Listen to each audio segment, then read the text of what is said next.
Assalamualaikum warahmatullahi wabarakatuh. Terima kasih sudah setia mendengarkan Sahroni malam ini. Kisah yang akan saya sampaikan adalah fiksi belaka.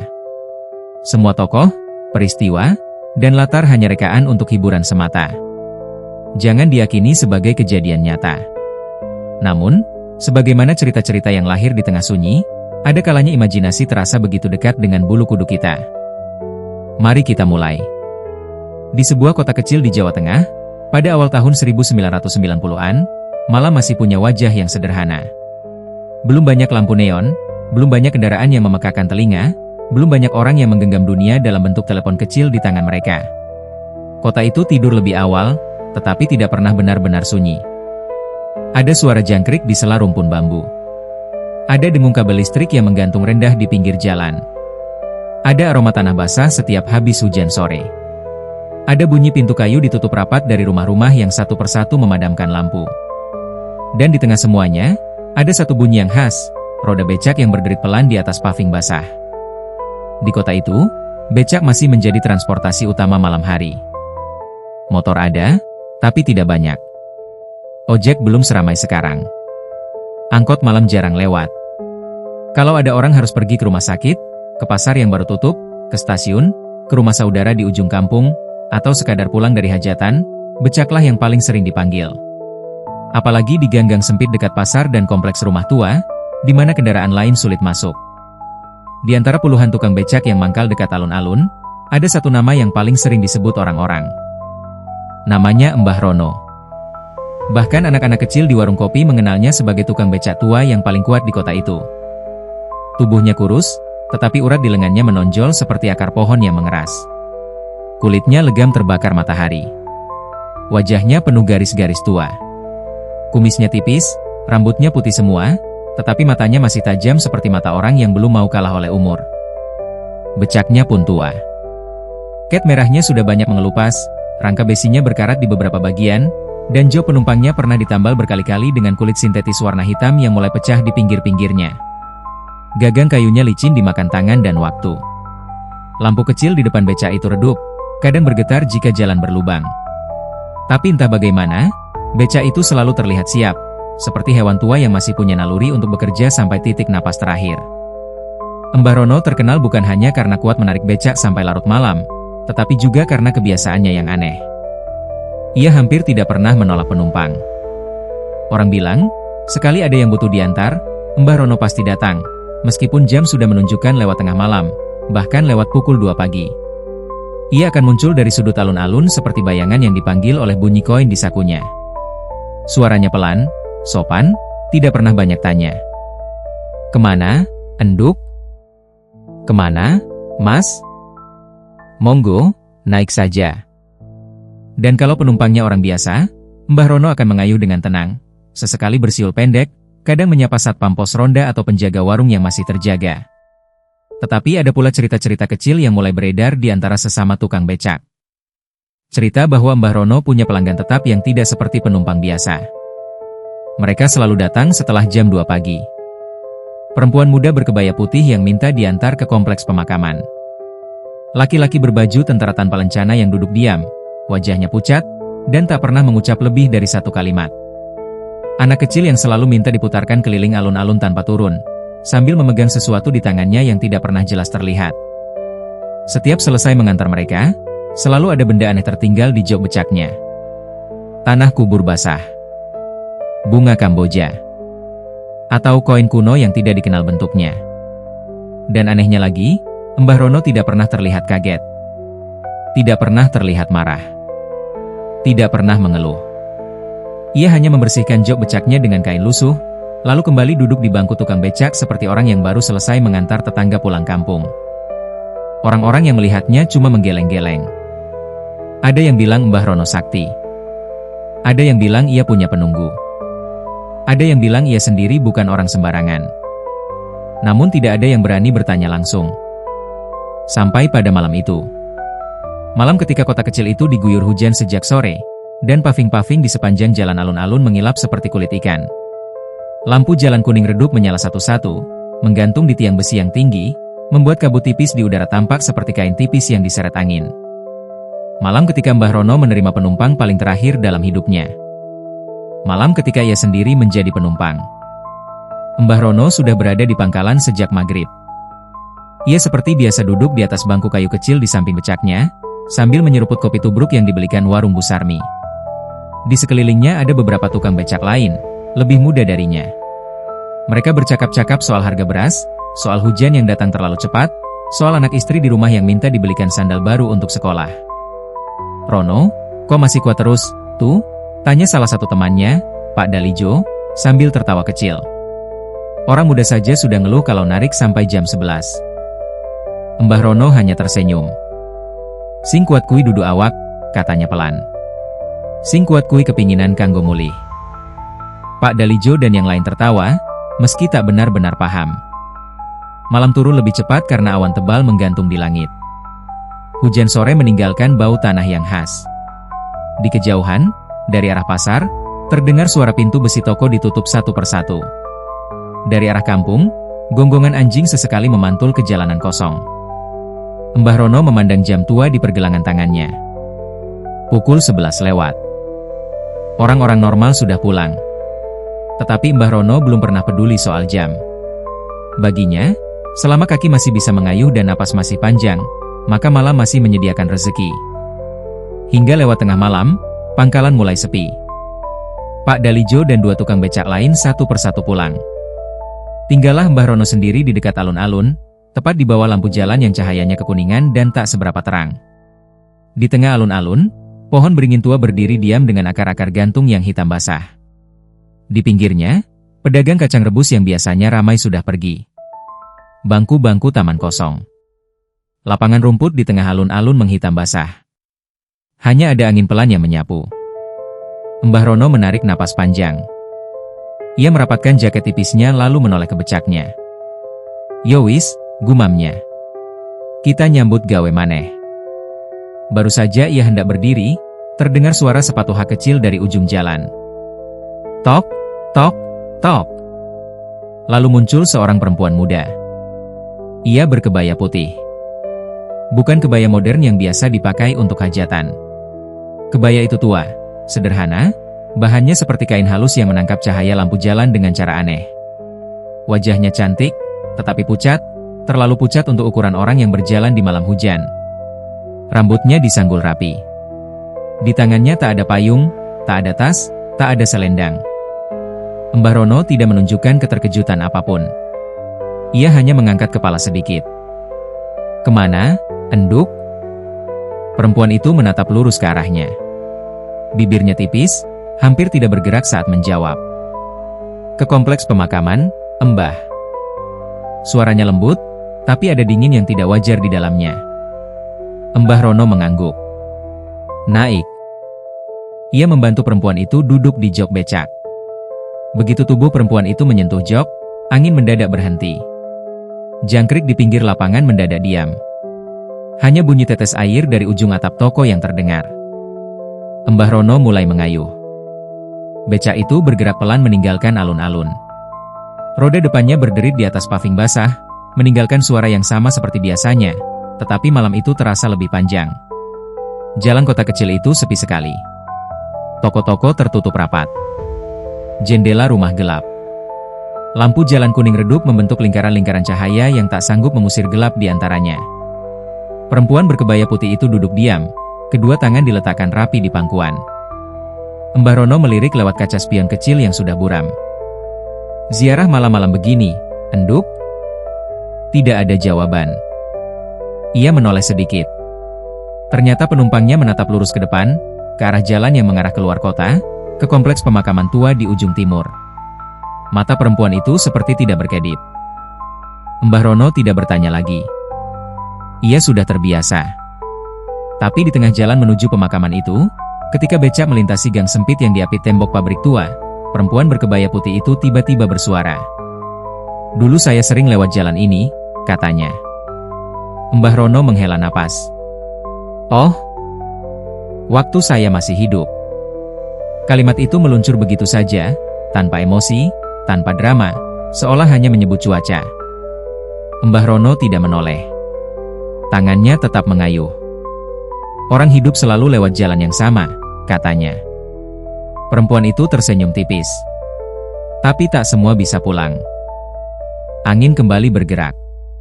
Daun-daun basah di pinggir jalan berdesir.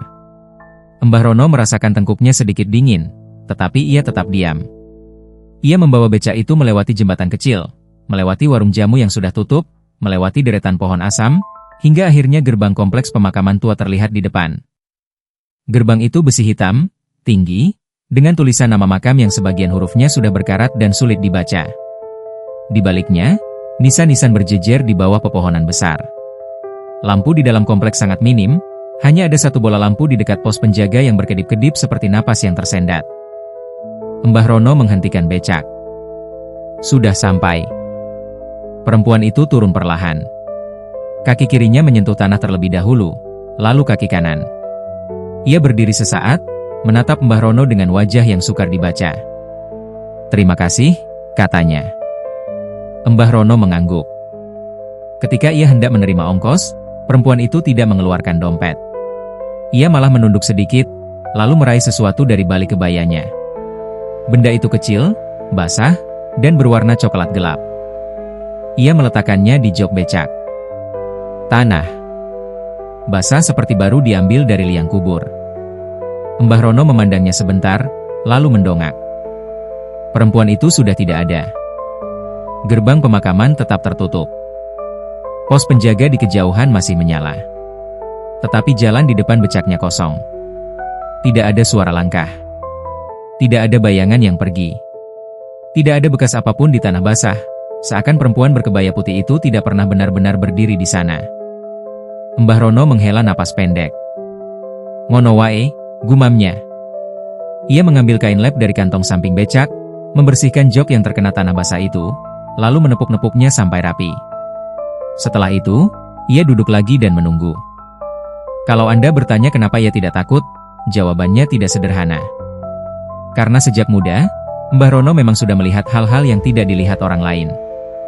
Atau mungkin lebih tepatnya, hal-hal yang tidak ingin dilihat orang lain justru memilih dirinya. Ia tidak pernah bercerita banyak. Tetapi ia pernah menuturkan pada satu-satunya orang yang ia percaya, almarhum istrinya, bahwa sejak pertama kali menarik becak di usia 20-an, ada kalanya penumpangnya berubah aneh di tengah jalan. Ada yang wajahnya memudar saat lewat kuburan. Ada yang tidak lagi bercermin di genangan air. Ada yang membayar dengan uang lama bertahun-tahun sebelum uang itu tak lagi berlaku. Ada pula yang justru lebih hidup dari manusia hidup. Istrinya, almarhumah Mbok Sri, pernah bilang, kalau memang ada yang minta diantar, antarkan saja. Mungkin mereka cuma salah jalan. Dan sejak itu Mbah Rono selalu mengantarkan. Tak peduli siapa. Tak peduli kemana. Karena ia percaya, dalam urusan jalan pulang, semua makhluk berhak dituntun. Setelah penumpang berkebaya putih itu, malam berikutnya datang lagi. Seperti biasa, jam 2 lewat sedikit, muncul penumpang kedua. Seorang laki-laki berbaju tentara. Seragamnya tua, hijau kusam, tanpa lencana pangkat.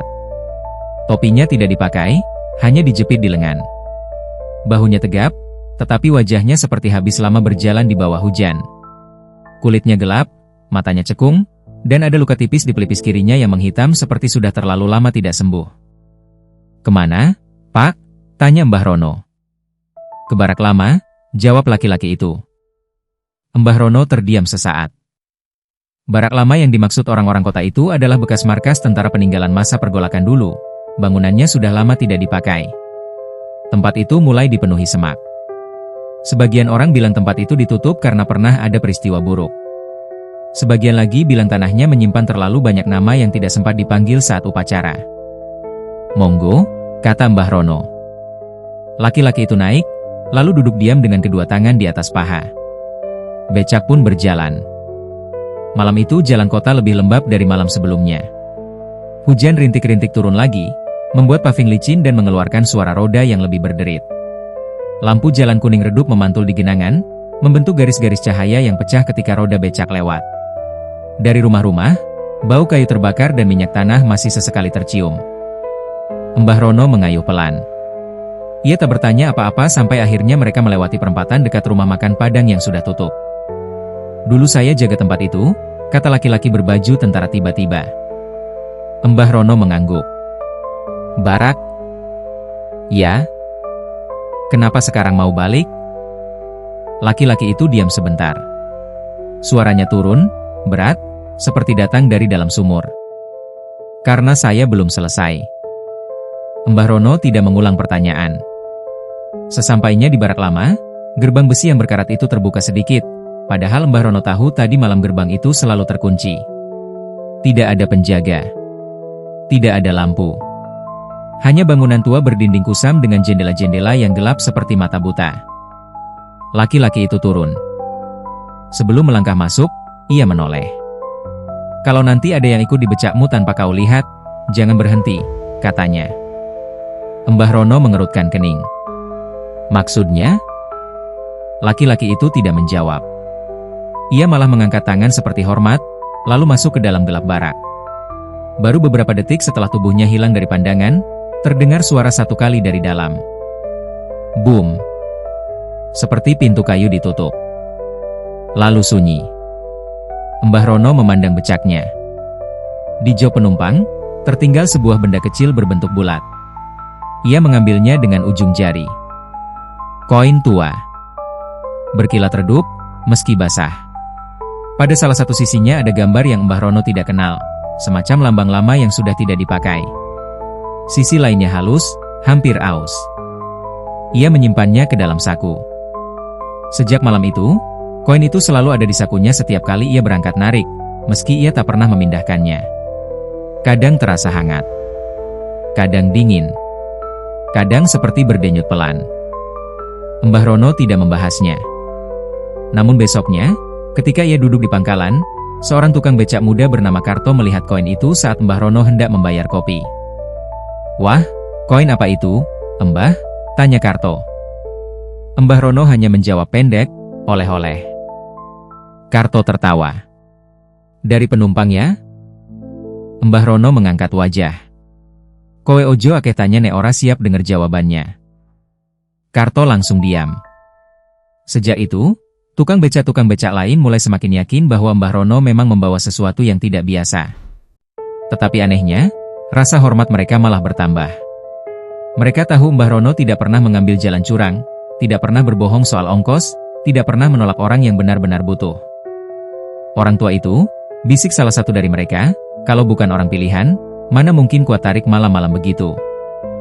Penumpang ketiga datang dalam wujud paling mengganggu. Anak kecil. Tiba-tiba saja muncul di pinggir jalan dekat alun-alun, tepat ketika jam menunjukkan pukul 2:20 menit. Ia mengenakan baju putih lusuh dan celana pendek hitam. Kakinya tidak memakai sandal. Wajahnya bulat, pipinya tembam, tetapi matanya besar dan terlalu tenang untuk ukuran anak-anak. Pak, katanya, antar saya keliling alun-alun. Mbah Rono menatapnya sekilas. Turun di mana? Anak itu menggeleng. Tidak usah turun. Keliling saja? Iya. Mbah Rono menghela napas. Naik. Anak itu naik ke jok becak, duduk tegak dan tidak bergerak. Tidak seperti anak kecil pada umumnya yang biasanya gelisah, menoleh ke kanan kiri, atau bertanya kapan sampai. Yang ini diam, sangat diam, seolah ia tahu sesuatu yang tidak diketahui dunia. Mbah Rono mengayuh mengitari alun-alun. Lampu jalan kuning redup memandikan pavilion tua, pohon beringin, dan bangku-bangku kosong. Kios-kios pedagang kaki lima sudah menutup terpal. Hanya satu atau dua warung yang masih menyisakan cahaya dari dalam.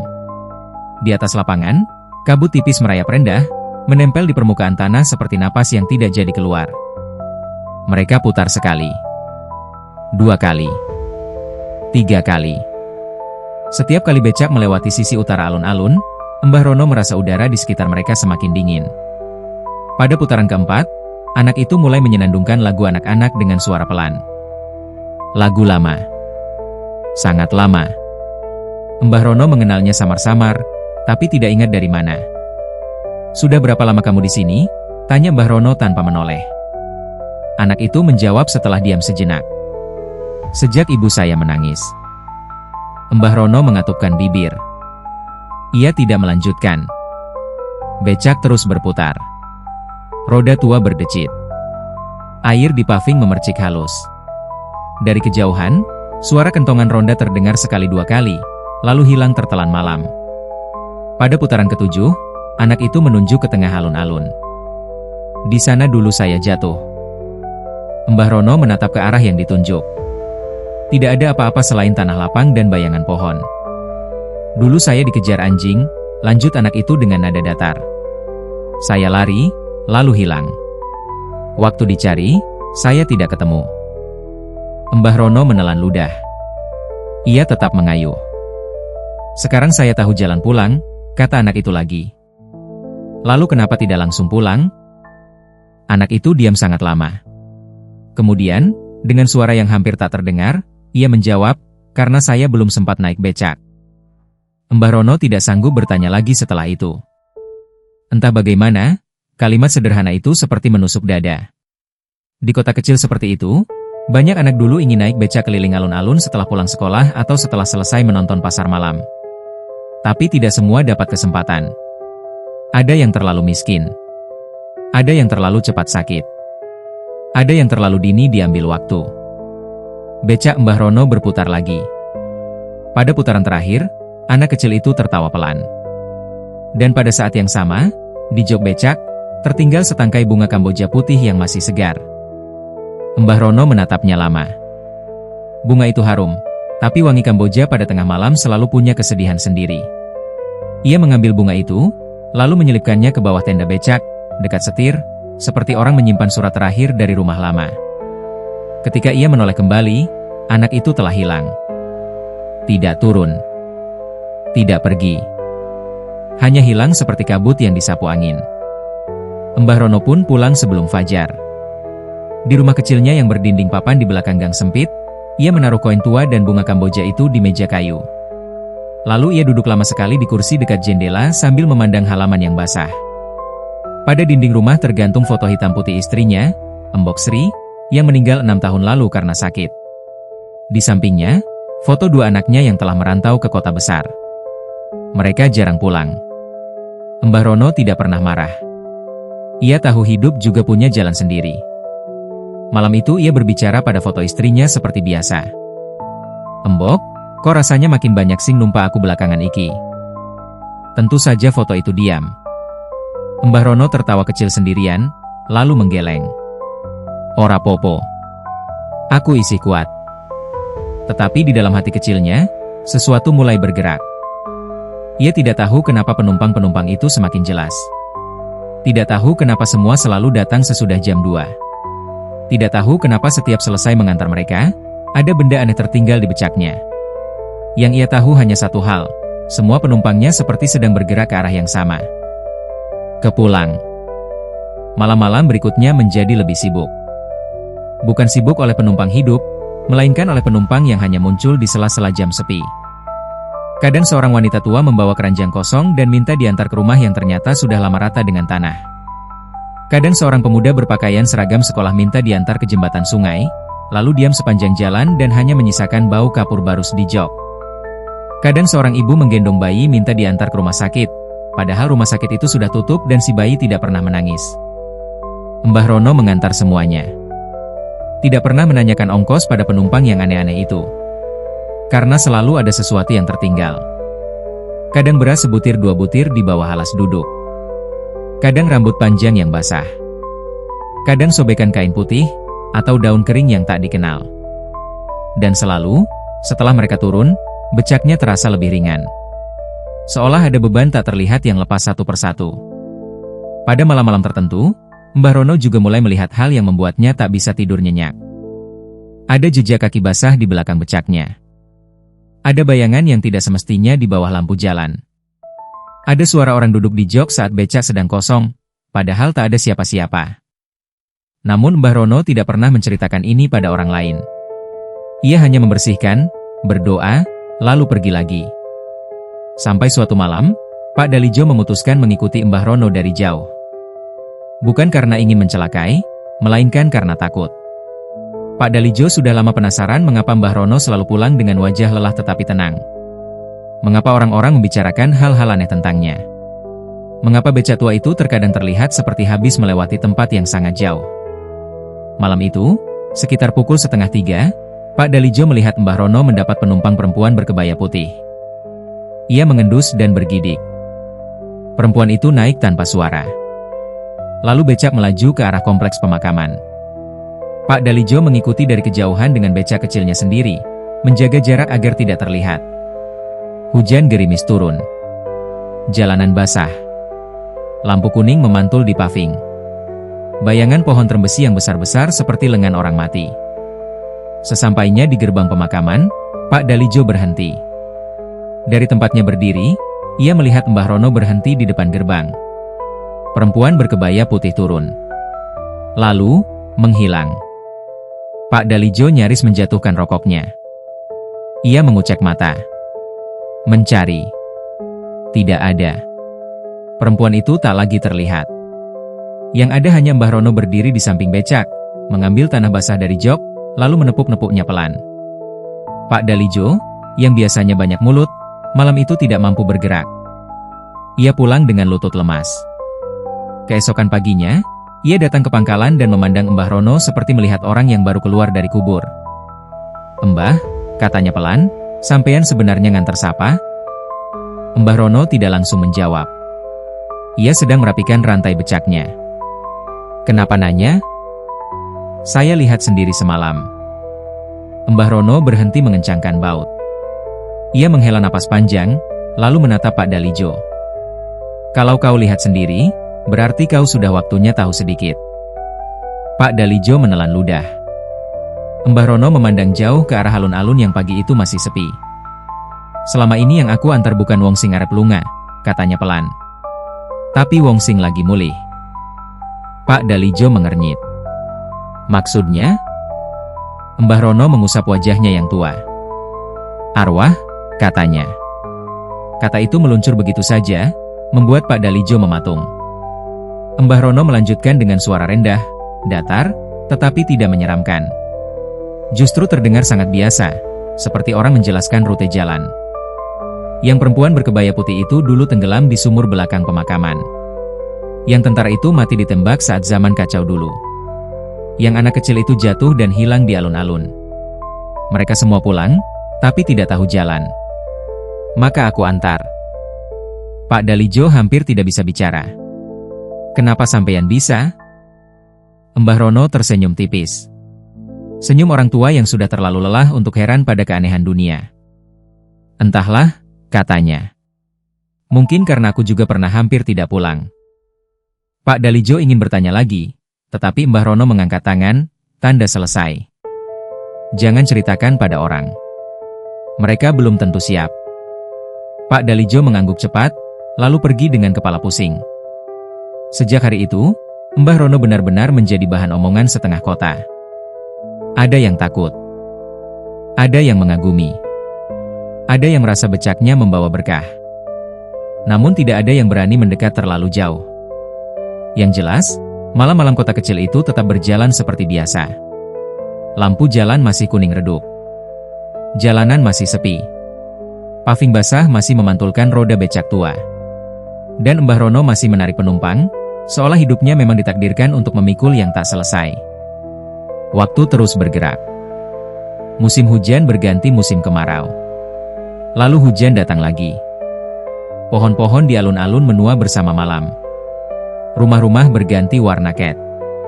Pasar direnovasi. Angkot mulai lebih banyak. Motor mulai masuk gang. Anak-anak kecil yang dulu bermain di tanah lapang kini tumbuh besar dan pergi merantau.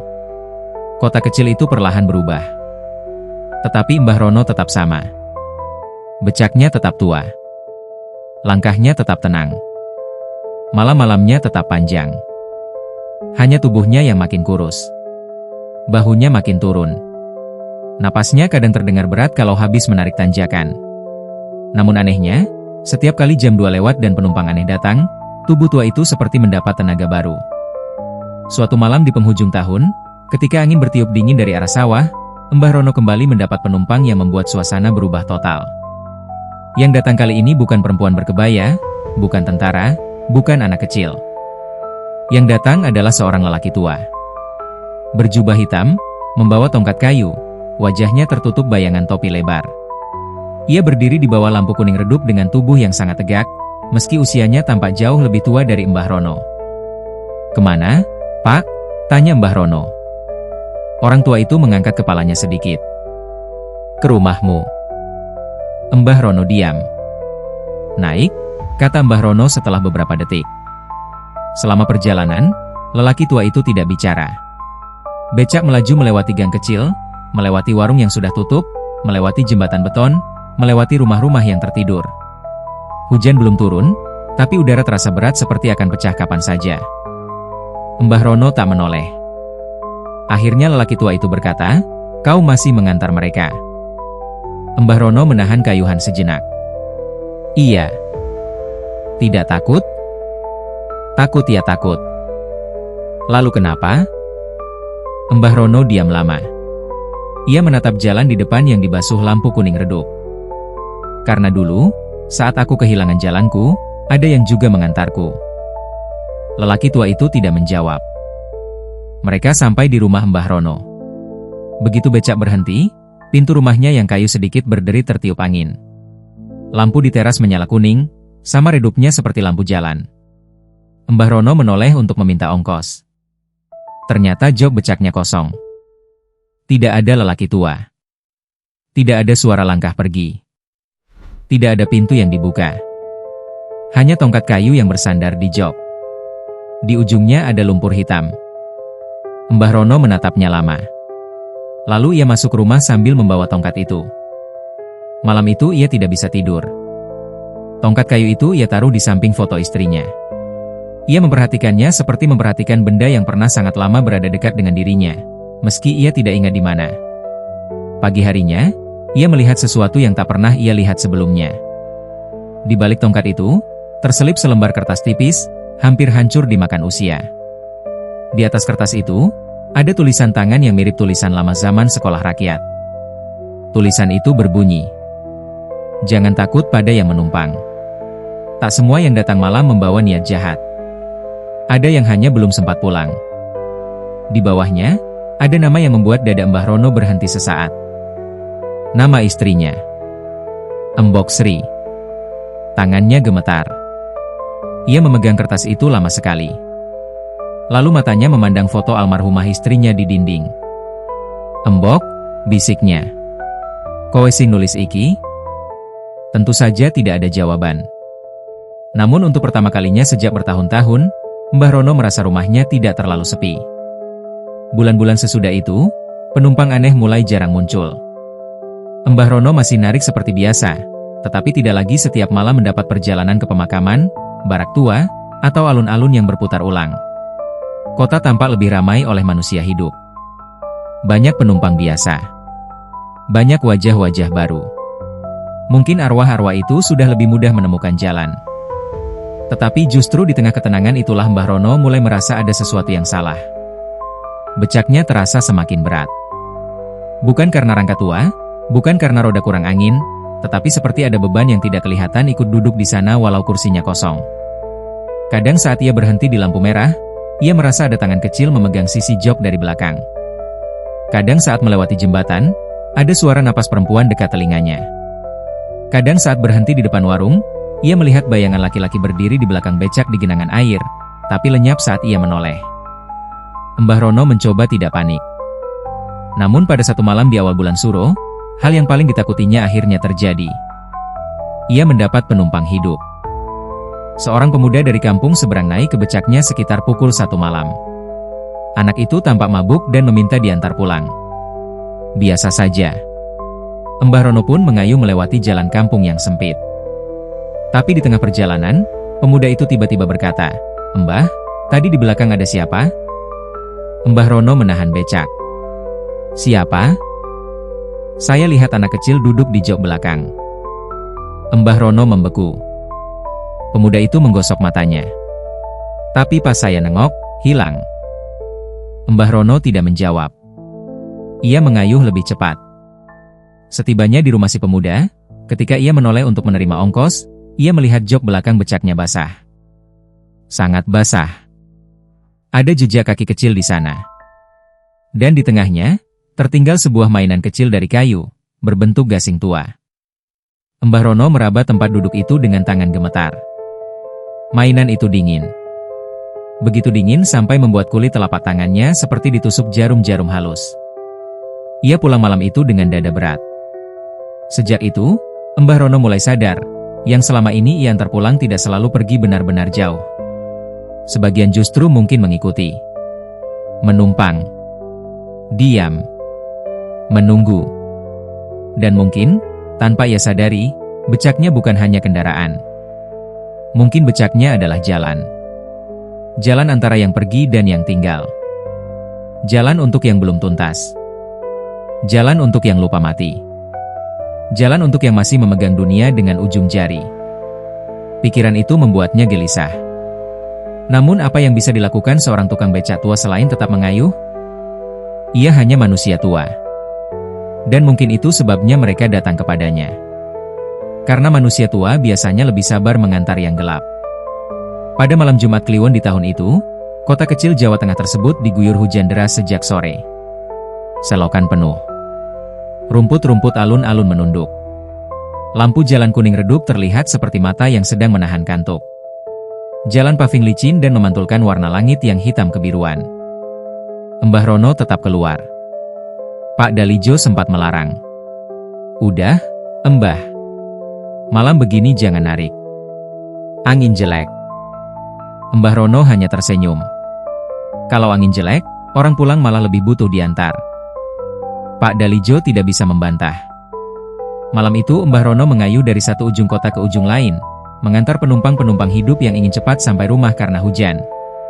Tidak ada yang aneh sampai lewat pukul 2. Lalu dunia mendadak terasa sunyi.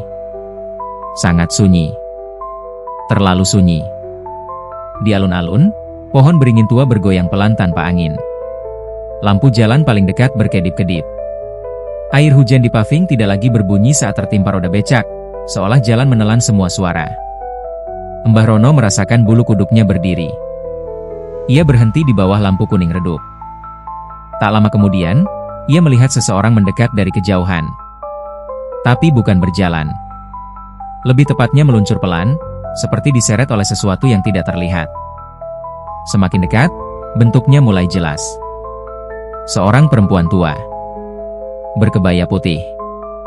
Perempuan itu berbeda dari penumpang berkebaya putih yang pernah ia antar dulu. Yang ini jauh lebih tua, lebih pucat, matanya cekung, dan di kain kebayanya ada bercak lumpur di bagian bawah. Rambutnya terurai sedikit, tidak rapi. Ia menatap Mbah Rono dengan wajah yang sangat lelah. "Kemana, Bu?" tanya Mbah Rono. Perempuan tua itu menatap becak, lalu menatap Mbah Rono. "Ke tempat asalmu," katanya. Mbah Rono menegang. "Naik," katanya pelan. Perempuan tua itu naik dengan perlahan. Saat tubuhnya duduk di jok, becak seketika terasa jauh lebih berat. Bahkan rangka besinya mengeluarkan bunyi yang belum pernah Mbah Rono dengar sebelumnya. Bunyi logam tua yang seperti mengerang. "Pegang kuat," kata perempuan tua itu. Mbah Rono mulai mengayuh. Mereka meninggalkan alun-alun, lalu keluar kota menuju jalan tua yang jarang dipakai orang. Jalan itu melewati kebun bambu, sawah, dan sebuah tanah kosong di pinggir kali. Hujan makin deras. Jalan paving berubah jadi lumpur di beberapa bagian. Roda becak berputar dengan susah payah. Mbah Rono berkeringat meski udara dingin. "Siapa panjenengan?" tanyanya. Perempuan itu tidak segera menjawab. Baru setelah mereka melewati jembatan kecil, ia berkata, "Aku yang dulu menunggu di rumahmu." Mbah Rono memandangnya sekilas. "Istri saya?" Perempuan itu mengangguk. Mbah Rono hampir menabrak lubang jalan karena tangan dan pikirannya sama-sama terguncang. Mbok Sri sudah meninggal 6 tahun lalu. Tapi suara ini, suara yang tadi terdengar serak namun lembut, benar-benar mirip. "Embok," bisiknya.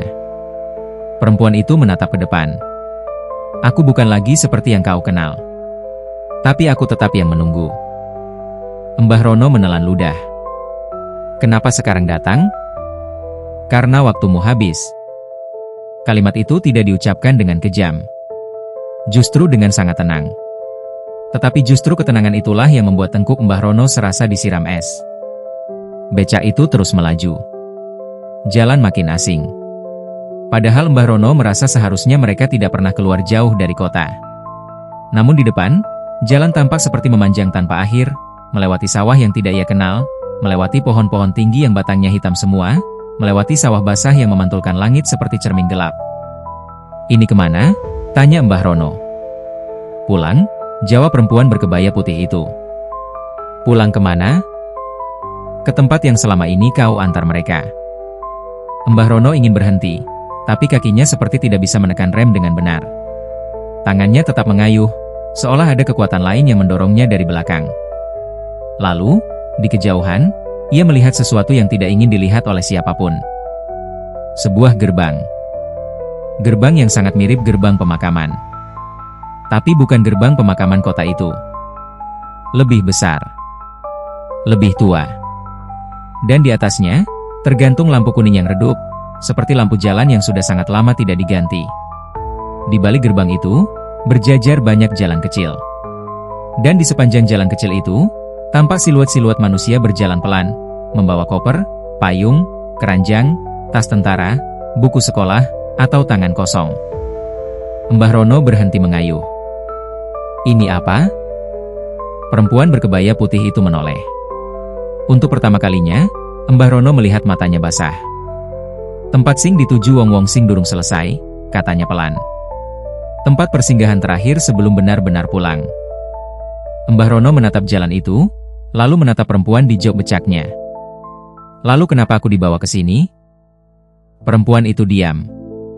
Lalu ia berkata, "Karena kau bukan sekadar pengantar. Kau penjaga jalan." Mbah Rono mengerutkan dahi.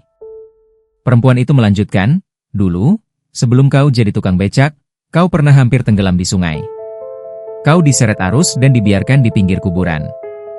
Waktu itu, seseorang mengantarmu pulang. Sejak itu, ada bagian dari jalan malam yang memilihmu." Mbah Rono terdiam. Ia tidak benar-benar ingat kejadian itu. Ia hanya samar-samar ingat masa kecil, ingat sakit demam, ingat mimpi buruk tentang air dan tanah, ingat seorang perempuan tua yang menuntunnya lewat jalan gelap. Mungkin benar. Mungkin itu semua pernah terjadi dan ia menekannya jauh ke dasar ingatan. Jadi selama ini, suaranya patah. "Aku mengantar mereka karena aku harus."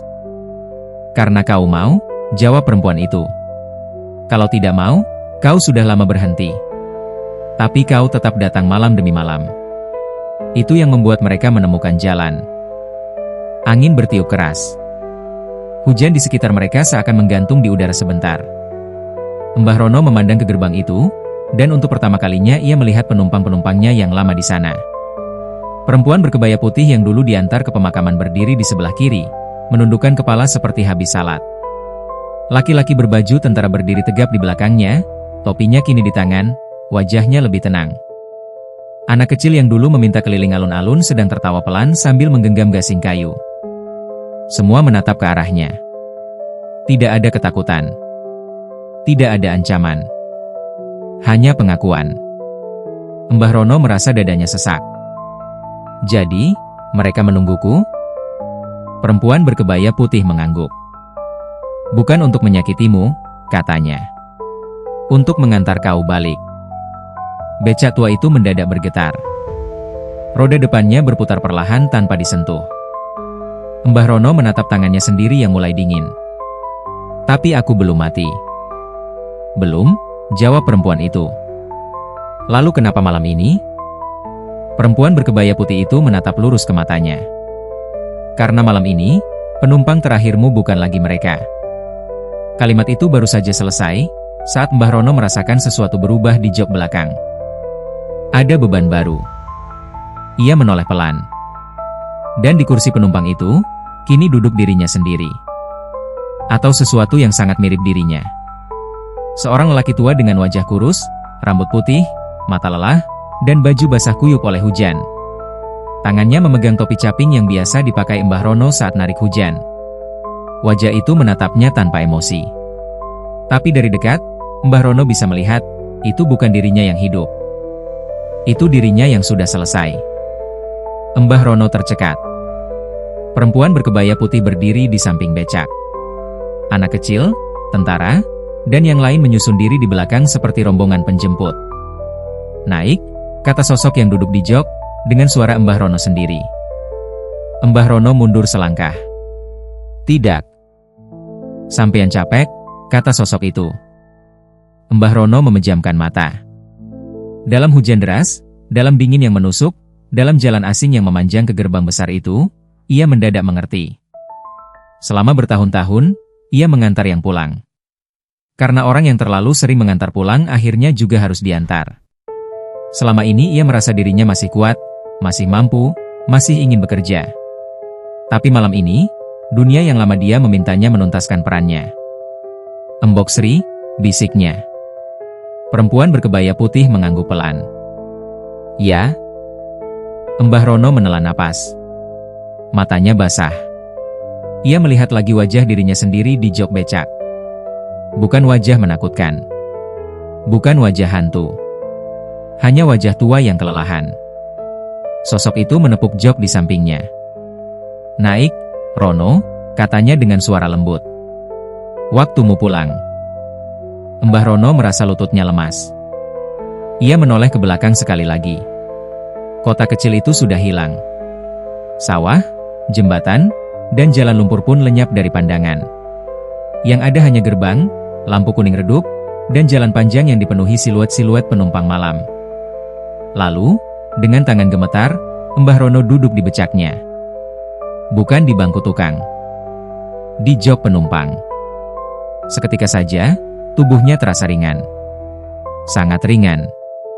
Seolah semua umur, semua capek, semua hujan, dan semua malam yang pernah ia tarik keluar dari badannya. Roda becak bergerak sendiri. Perempuan berkebaya putih memegang gagang becak.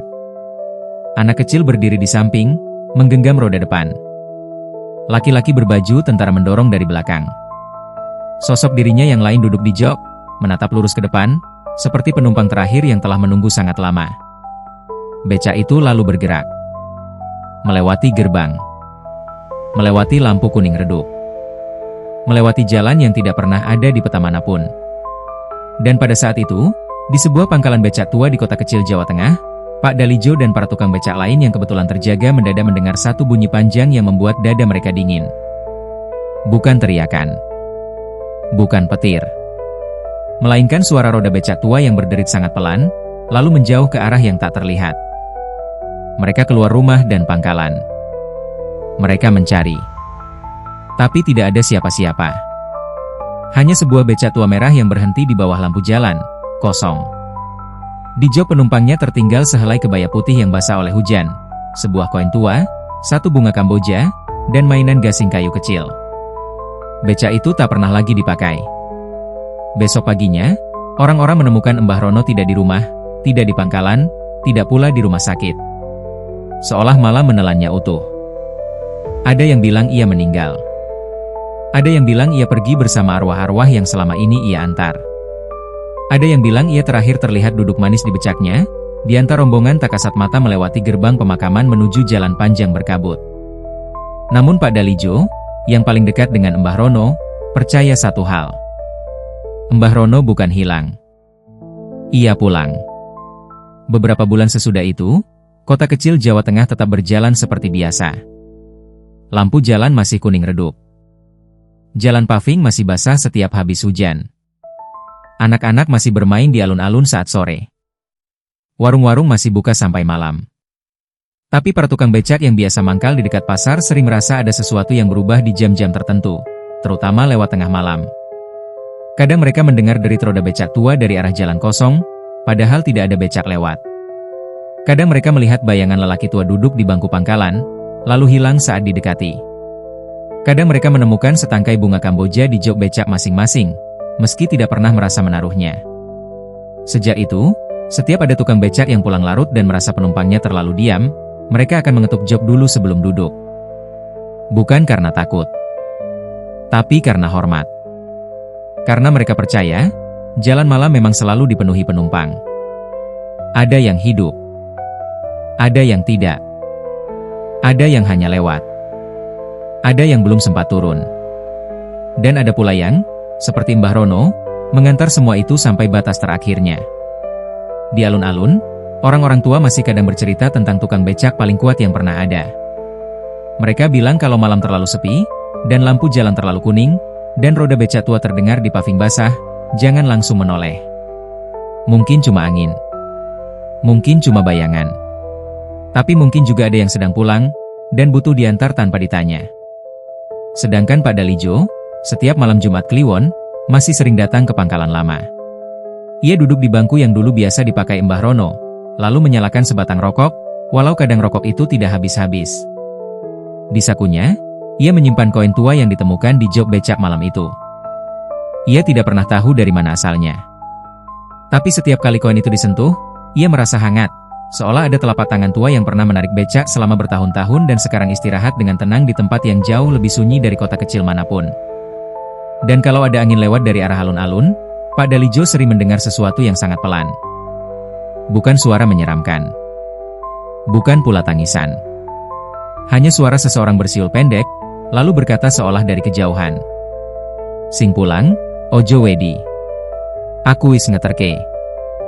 Terima kasih sudah mendengarkan Sahroni malam ini. Semoga kita semua dijauhkan dari makhluk gaib yang menumpang di kendaraan kita, dijauhkan dari jalan sepi yang tidak perlu dilewati, dan selalu diberi keselamatan saat berangkat maupun saat pulang. Wassalamualaikum warahmatullahi wabarakatuh.